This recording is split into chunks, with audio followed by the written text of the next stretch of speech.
Hello there. Ever since I was a young kid, I've been fascinated by the mundane world of offices.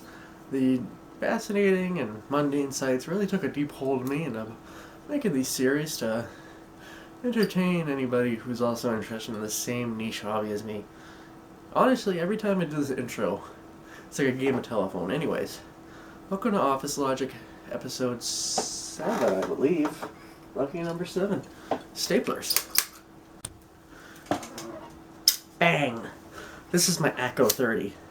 I don't really know a lot about it. It's probably from the 70s or 80s. It's got this really neat IBM branding on it, and I just love this thing. I actually had one like this not quite some time ago, actually. I got from a coworker when I first got my job, but now I found this at a sale, and I couldn't be any happier. But what is a stapler? Now, staplers appeared in about the 1600s after King Louis XV had an artisan design him a full gold-bodied stapler, which instead of, steel staplers like we use today, it used these golden staples, which had his initials and some jewels encrusted on them. Pretty ritzy. In about 1895, the Hotchkiss stapler was invented. This is one of the very first modern style staplers, that being you didn't have to need to put a new staple in every single time you wanted to staple something down. It had a more understandable mechanism than some of the prior examples that used, tacks and the like. It was very interesting. And in fact, in Japan, they still call them Hotchkisses to refer to all kinds of staplers, much in the way we call all nose tissues Kleenex or something like that, yeah. Now, this was the standard for quite some while. The general idea of this plunger, which you slap down on, and I actually have something really interesting to show in a bit. I actually got an opportunity to work with a 1930s and a 1960s model of these plunger-driven staplers. Now, the lady who works requisitions at the high school I work at, she actually let me screw around with some antique staplers. She had a little collection standing up, and I said, hey, I want to take a look at these, and she obliged. I even got to fix one, too. This first model right here is an Ace 402. It's from about the 1930s, and it's very utilitarian design. This next one is a Monarch. This is probably from the 60s or so. It's a lot less fancy and utilitarian than the other one. Oh, there we go. Voiceover Scotty here, and I think my microphone will be a lot better shape now. Just listen to it, and it sounds a lot better than that Staples video. Anyways, in this clip, you can see me trying and failing to staple with this Monarch, and I realized something. Uh-oh. It didn't have any staples in it. I had to open up the front with this little tweezer at work, and lo and behold, I was able to load modern staplers into this antique stapler. Yeah. It's probably a lot older. And it's great. Now, the way these both work is you just kind of slap the top of it, that little shiny dome. You just slap it with your hand and it staples the paper. Very nice, very nice. I don't really consider these to be modern staplers because it's not like a self-contained design. Like, say for instance the Swingline 747. This is one of the most famous staplers, and I'll talk about it a little bit more in a little bit. But take a look at how it works. Now, it's got a top groove, and not all types of staplers have this top groove. I showed you my Echo, which has a slide-out thing, like this. But this is the kind where we found most common. Well, anyways, as you can see, it's got a spring-driven. This is spring-driven, and it has just this cheap little piece of metal. And when you click down, you get a staple as a treat. Well, the older ones, they have a very similar idea, but the execution is a lot different. Now, I spent a while trying to research this. The TOT 50 from Swingline, that seemed like a good starting point. It tells you the date right in the thing. It was made in the year 50. 1950. It's got the very standard stapler design that we come to expect, but I think I've seen them older than this. So I kept on looking. Look at this one. It's very modern. And a patent number. 2609781. That's my area code. Pretty modern looking, but with that patent date, I think we can go older. Because I just feel like it has to be later than that. After enough research, look. This is the Bostitch B5. And this is about the earliest modern self-contained stapler that you just squeeze down. The way you open it is a little different. I think you pull down on this front and you put staples in that way. But other than that, that's about as modern as a stapler you're going to get for that time period. And this was made in the mid-30s, well before any of those other guys. I guess the staplers race was kind of over when Swingline came about and started doing their own thing. And Acko, and Bostitch, and Boston.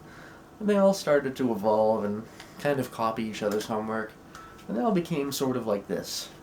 This is the Swingline 747 in 1968. It was released, and they have not stopped making this since. They're very iconic staplers, but, you know, they're actually pretty nice if you give a look at them. I love the raised plastic area here, the nice arc. It's kind of squared off, and wait, hold on. I gotta show you something. Look at what I found the other day. Oopsies. It is it. It's the Bostitch B5. It's actually the B5B model, which is a couple years later, but it is literally the same model. It's a squeeze type stapler. Give you a staple as a treat. You could probably use it to staple paper together. There's always a first time. And look, like a modern stapler, you can do this and you can tack things to the wall with it. Now this is what I was talking about when I said that you have to screw around and lift the front. I actually don't know if this takes modern staples. Because like a website told me that this is not a modern staple. But let's compare. I have this box of staples from Staples. Here we go. A new row of staples. And, let's see. They seem just about the same with a minor size difference.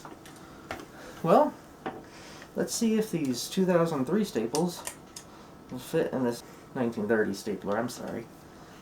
Oh, they're a little stuck in there from age. Well, lo and behold, that website was wrong. This doesn't use a specialized staple at all. Just spits them out just like normal. Maybe a little bit sacrilege to mix old and new, but who cares? This is a really beautiful piece of work. It's very utilitarian, but I love it. To think, this is what started it all pretty much. I mean, Swingline was the one who invented the one that opens up like this. But this really paved the ground for future staples designs.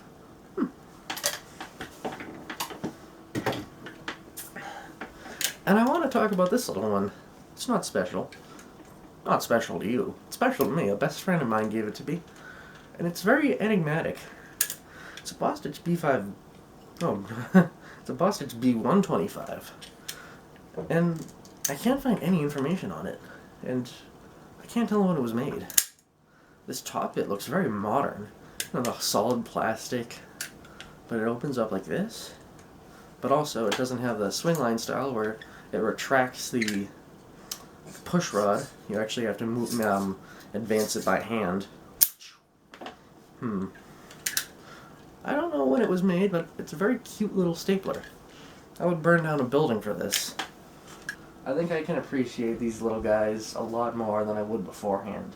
You know, beforehand, you know, it's just a stapler. They're pretty cool. Tack paper together, but I didn't really know much about them. But now, well, I know a little bit more, and lo and behold, I own a piece of history right here with this this B525. Or B... B5B, sorry. B5B. I think this was a really good thing to do. I'm surprised I actually found this as easily as I did. The next video will be on the floor tiles. I'm not going to beat around the bush. I'm talking about polyvinyl tiles. Think about, you know, what you had in your elementary school or your office or any kind of institution. Now that I think about it, I've seen them in, you know, therapy offices, doctor's offices, kitchens, restaurants, all sorts of things. So, be on the lookout for that. Well, I hope you had a good time watching this, and I hope I could teach you something with my esoteric knowledge about these little things. Well, ultimately, I hope you enjoyed this video. There's been a lot of resources that I had to dig into to find information about this. And I've discovered a fascinating world of stapler enthusiasts. To all those who bump across this video, hi. Sorry to be a little bit of a poser in your interest.